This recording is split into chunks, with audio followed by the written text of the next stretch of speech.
Indonesia, turunan Nusantara, keturunan raja-raja yang luar biasa. Betul? Karena para wali Nusantara, anak-anaknya, cucunya, keturunannya, mereka menjadi pejuang untuk berilya melawan para penjajah yang datang ke Nusantara, sehingga andaikan zuriyah mereka kemudian disebutkan atau disampaikan, diberitakan, diinformasikan atau dicatat oleh orang lain yang dekat dengan Belanda, maka dikhawatirkan keturunan Rasul dari keluarga para ulama ataupun ahlul bait Rasul dari kalangan para wali Nusantara, di antaranya Wali Songo dan sejawatnya, maka kalau diumbar nasab tersebut, catatan-catatan silsilah keluarga, maka keluarganya akan dibantai habis.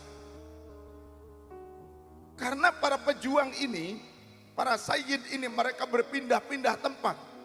Ketika mereka punya anak, kadang dititipkan kepada loyalis-loyalisnya, dititipkan kepada murid-muridnya. Hanya loyalisnya yang diberitahu, yang diberikan catatan-catatan nasab tersebut. Kalau ada para penjajah datang mencari keluarga pejuang ini, ditanya, ini anak siapa? Anak saya, padahal mah titipan anak gurunya. Sehingga ketika tahun 1928 Masehi, di saat itu sempat adanya Sumpah Pemuda, gabungan para pemuda Nusantara membuat satu ikrar bersama yang disebut dengan Sumpah Pemuda. Setelah terjadi Sumpah Pemuda, beberapa saat kemudian Belanda membentuk Robitoh Alawiyah, disahkan oleh Belanda. Untuk apa? Untuk menggabungkan ataupun mewadahi turunan-turunan imigran dari Yaman dan Arab. Tadinya Syekh Ahmad Surkati juga ikut, ya. Syekh Ahmad Surkati itu muassisnya apa? Al-Irsyad. Tadinya mah gabung, tapi terjadi konflik. Karena apa? Karena banyak orang yang ada di Robitoh Alawiyah, ada beberapa orang dari turunan Yaman yang menjadi anteknya Belanda, yang kemudian bertujuan untuk apa? Untuk membantu kolonialisasi Belanda di Indonesia. Maka turunan-turunan Rasulullah yang dari wali-wali Nusantara, kurun awal yang datang ke Nusantara, mereka enggan mencatatkan keluarganya ke Robitoh Alawiyah. Karena apa? Karena kedekatan orang-orang Robitoh Alawiyah dengan kolonial Belanda, yang dikhawatirkan keluarga Wali Songo, keluarga para wali Nusantara kurun awal akan dibabat habis oleh mereka. Betul tidak? Jadi jangan sok-sokan, apalagi mengatakan Wali Songo nggak ada keturunannya. Jangan mengatakan Wali Songo nggak punya anak laki-laki. Emang Wali Songo mandul apa? Wali Songo istrinya banyak, emang panjenengan? Ya. Anaknya ya banyak, yang laki-laki ada, yang perempuan juga ada.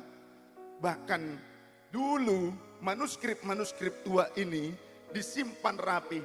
Ada adat budaya yang hanya boleh membukanya itu orang-orang tertentu. Ada ditunjuk contoh di Kesultanan, siapa yang memegangnya. Dibukanya kadang mulut saja.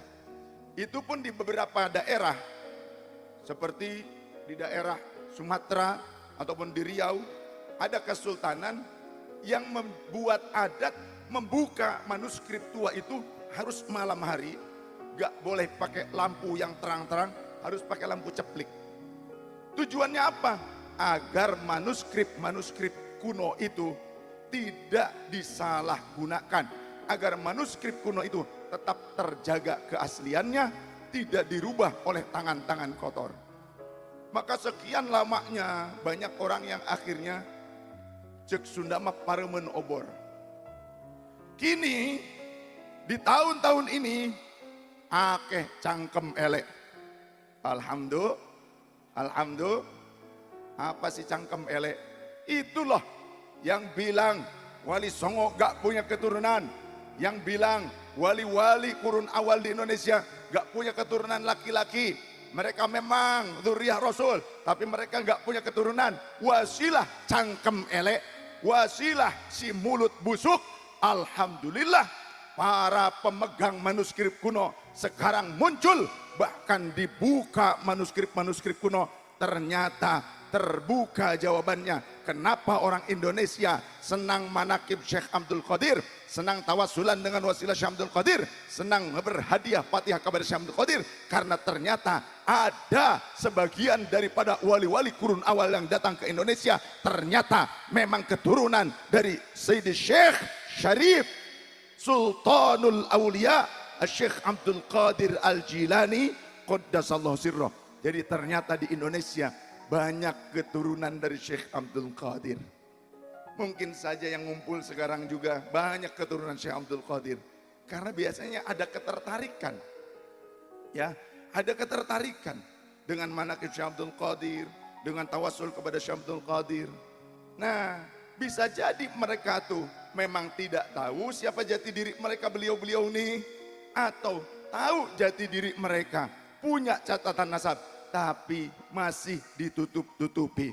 Maka insya Allah menyongsong abad kedua Nahdlatul Ulama akan kembali jaya. Anak keturunan dari para wali Nusantara, termasuk panjenengan semua warga Indonesia. Panjenengan adalah keturunan dari leluhur yang memiliki peradaban bangsa yang besar.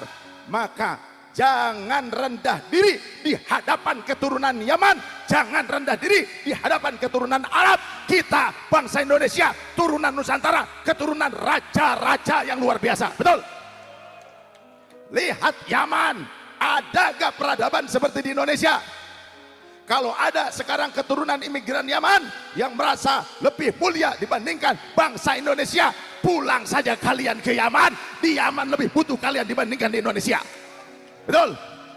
Kami orang Indonesia sudah merasakan barokah leluhur kami. Indonesia makmur. Yaman bagaimana keadaannya? Hancur sampai sekarang, perang saudara. Jangan bawa perang Yaman ke Indonesia. Betul? Kalau kalian mau pulang ke negeri kalian di Yaman, alhamdulillah kami senang sekali. Betul tidak? Tuhan. Udah dikepret ya. Ya Allah. Ini saya kok bisa gini ya? Saya itu tadi malam tuh tipes Bu ini tuh. Tadi malam sudah hampir-hampir masuk rumah sakit. Sudah hampir gak kuat. Karena terus ya keluar kota terus estafet. Tapi karena ingat dengan para pecinta Sidi Syekh Abdul Qadir, saya minta kepada Allah, ya Rabb, kuatkan saya, kuatkan hamba untuk bisa bersilaturahim dengan para pecinta Sultanul Aulia Sidi Syekh Abdul Qadir Jilani. Saya tawassul. Lah beliau kiai tadi yang ingin ketemu saya sampai baca dalail dulu, sholat sunnah dulu, ada yang begitu. Saya juga ingin ketemu panjenengan semua. Saya tawassul kepada Rasul, kepada Sidi Syekh Abdul Qadir. Kenapa? Ngumpulnya kita menceritakan Sultanul Aulia, menceritakan tentang manakibnya Syekh Abdul Qadir, maka masuk kategori inda dzikris sholihina tatanazzalur rahmat. Ketika disebutkan cerita orang-orang soleh, maka bercucuran rahmat Allah. Rahmat itu macamnya beda-beda. Ada kesehatan. Alhamdulillah saya merasakan sendiri, terbukti. Tadi malam kondisinya saya sudah tidak memungkinkan datang kemari. Mungkin harus dirawat di rumah sakit. Tapi dengan tawassul, saya bisa berdiri tegak di sini dan bisa ngomong kencang. Alhamdulillah. Tadi sudah hampir-hampir, aduh ini kayaknya nggak bisa nih. Tapi bisa. Pucatnya masih tetap ya Bu ya? Pucatnya masih ada katanya. Kasih Alhamdulillah, terima kasih. Ya aku gelis Ibu, ya Allah. Gitu.